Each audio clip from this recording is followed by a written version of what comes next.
Kali ini saya mau menanggapi cuitan dari Pace Natalius Pigai di akun Twitternya ini. Dia mengatakan bahwa sebagai orang Katolik, saya mengecam Presiden Jokowi datang saat perayaan Ekaristi Maha Kudus di altar Kudus. Bagaimanapun Jokowi orang Islam, tidak elok masuk gereja saat misa, kecuali jika di halaman gereja. Anda bukan Tuhan Allah, ini rumah Allah yang kudus.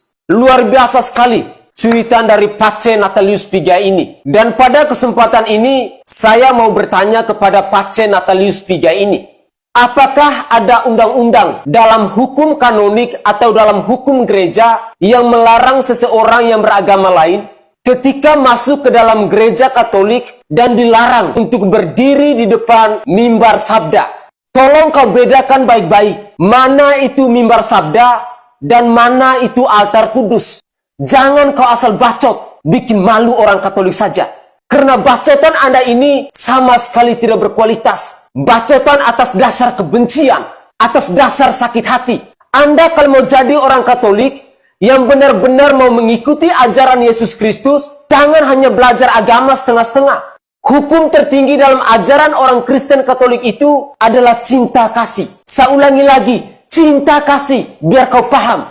Orang Katolik tidak diajarkan untuk menebarkan kebencian, tidak diajarkan untuk saling fitnah dan menyebarkan berita bohong.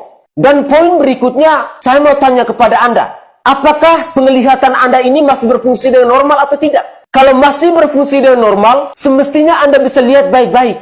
Apakah para pastor atau romo yang berdiri mendampingi Presiden Jokowi ada yang mengenakan kasula?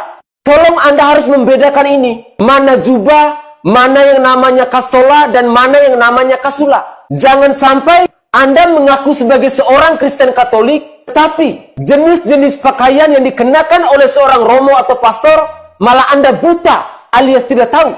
Sehingga kau asal bacot semanis udelmu saja. Saudaraku sebangsa dan setanah air, saya mau katakan bahwa bacotan dari Pace Natalius Pigai ini adalah bacotan yang penuh sampah. Bacotan yang omong kosong. Bacotan karena rasa sakit hati. Ini murni adalah sebuah fitnahan kepada Presiden Jokowi. Dia sendiri saja tidak bisa membedakan mana itu mimbar sabda dan mana itu altar kudus. Jadi, saya mau klarifikasi bahwa tempat di mana Presiden Jokowi berdiri di dalam video tadi adalah mimbar sabda, bukan altar kudus, seperti bacotan dari Pace Natalius Pigai ini. Dan berikutnya lagi, saya mau katakan bahwa suasana saat Jokowi berkunjung ke dalam gereja itu, perayaan Ekaristi Kudusnya sudah selesai, atau perayaan misanya sudah selesai. Hal ini dapat dibuktikan di mana para pastor atau para romo tidak ada yang mengenakan atau memakai kasula. Dan kita bisa saksikan itu secara bersama-sama. Cuma bacotan dari Natalius Pigai ini memang benar-benar murni. Dia lagi sakit jiwa. Dan saya mau bertanya kepada Pace Natalius Pigai ini. Bagaimana tanggapan Anda terkait Yohanes Anies Rashid Baswedan itu? Si manusia murtad itu.